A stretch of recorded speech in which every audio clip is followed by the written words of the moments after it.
The 2014 test is very important to us because it's one of the first steps we're taking in a journey to significantly reduce the cost of the 2020 census. And you can see we have displayed here the steps that we'll take to actually save over $5 billion compared to doing the census the way we did it in 2010. So it's a tremendous effort, but we have to do the research and testing. I'd like to just provide a little bit more information about what we'll be testing this summer. First, we'll be conducting the 2014 census test in part of the northern half of Washington, D.C., and in part of the eastern half of Montgomery County, Maryland.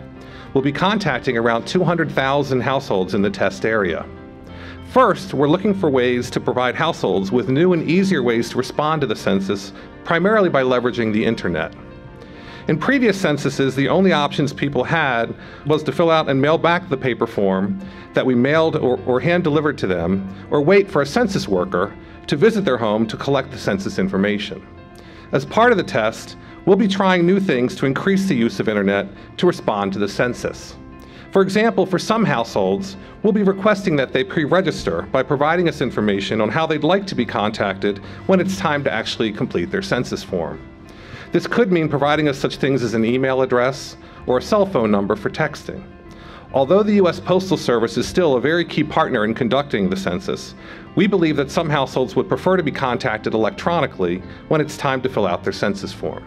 Census Day for this test will be July 1st. That's the reference date we ask households to use when reporting who lives in their household.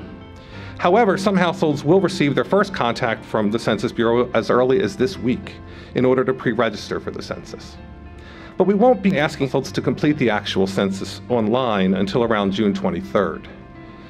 Additional reminders will occur through the middle of July when we'll mail paper questionnaires to households that we haven't heard from yet. The non-response phase of the test will run from mid-August through September.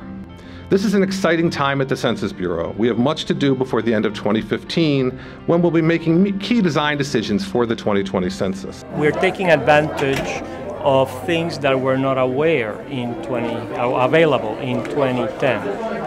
The growth and the development in electronic communication allows us to do some things that we didn't do for 2010. So there's a desire for people to use the internet to participate on any census activity. So we're going to research all that. We want to take advantage of all that.